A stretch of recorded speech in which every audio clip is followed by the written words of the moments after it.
नमस्कार शेतकरी मित्रांनो, सरसकट 22 जिल्ह्यात पीक विमा जमा होणार। 2022, 23, 24 आणि 25 या 4 वर्षातील पीक विमा जमा होणार आहे। तो पीक विमा 22 जिल्ह्यात जमा होणार आणि हेक्टरी किती मिळणार आणि कोणत्या शेतकऱ्यांना मिळणार हे जर तुम्हाला सविस्तर बघायचं असेल तर सविस्तर व्हिडिओ पुढे आहे। व्हिडिओ बघण्याच्या अगोदर व्हिडिओला लाईक आणि चॅनलला सबस्क्राइब नक्की करा। तर चला वळूया व्हिडिओकडे।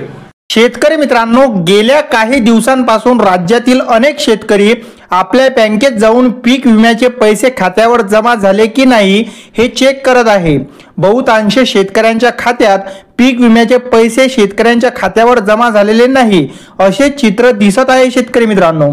परंतु राज्य सरकारने GR काढून शेतकऱ्यांच्या खात्यावर नुकसान भरपाई वितरित करण्याचे आदेश दिलेले आहे। महत्त्वाचे म्हणजे हा GR सर्व शेतकऱ्यांकडे पोहोचला, पण पीक विम्याचे पैसे काय खात्यावर जमा होत नाही असे सध्या महाराष्ट्राचे चित्र दिसत आहे शेतकरी मित्रांनो। शेतकरी मित्रांनो, आता महत्त्वाचा मुद्दा आहे की पीक विम्याचे पैसे कधी जमा होणार।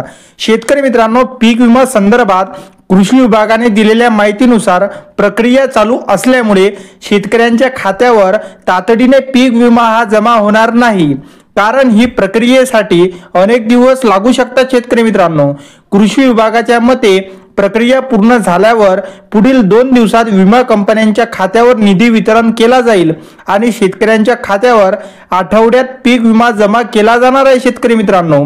आता पीक विमा कोणत्या जिल्ह्यात वाटप होणार ते बघूया, म्हणजे जे सर्वात नुकसान झालेलं आहे आणि कोणत्या जिल्ह्यासाठी पीक विमा सर्वात जास्त पात्र आहे ते जिल्हे बघूया। त्यासाठी शेतकरी मित्रांनो 6 जिल्हे आहेत की त्यांना जास्त लाभ मिळणार। त्यामध्ये वाशिम आहे, गडचिरोली, यवतमाळ, अमरावती जिल्हा, हिंगोली आणि छत्रपती संभाजीनगर। शेतकरी मित्रांनो, विमा हा किती मिळणार आणि तो मंजूर कसा झाला। खरीप विमा खरीप हंगाम मध्ये 22 जिल्ह्यातील शेतकऱ्यांना पीक विमा वाटप होणार आहे। यामध्ये अनुकूल हवामान, नैसर्गिक काढणे, पश्चात नुकसान तसेच इतर गोष्टींनुसार पीक विमा वाटप होणार शेतकरी मित्रांनो। आता खरीप हंगामामुळे नुकसान झाल्यामुळे शेतकऱ्यांना नुकसान भरपाई सुद्धा दिली जाणार आहे। म्हणजे शेतकरी मित्रांनो, आता काही जणांना अनुदान सुद्धा जमा होत आहे शेतकरी मित्रांनो। जसे की बुलढाणा जिल्ह्यात काही ठिकाणी अनुदान जमा सुद्धा झालेले आहे।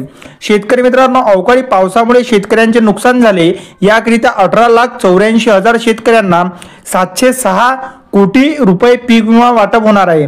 म्हणजे पीक विम्याची रक्कम ही 706 कोटी असणार आहे शेतकरी मित्रांनो।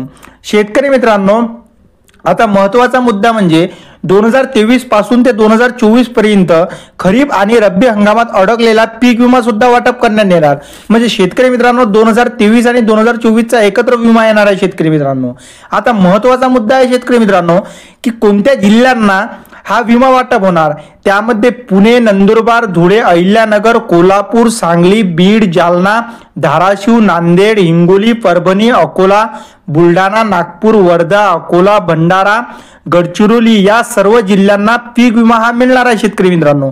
म्हणजे सर्व जिल्ह्यांची यादी आपल्या जवळ आलेली आहे आणि या सर्व जिल्ह्यांनाच हा पीक विमा मिळणार आहे। तर शेतकरी मित्रांनो, तुम्हाला व्हिडिओ आणि माहिती आवडली असेल तर एक व्हिडिओला लाईक आणि आपल्या चॅनलला सबस्क्राइब करायला मात्र विसरू नका। तर चला भेटू पुढच्या व्हिडिओमध्ये। तोपर्यंत नमस्कार, जय हिंद, जय महाराष्ट्र।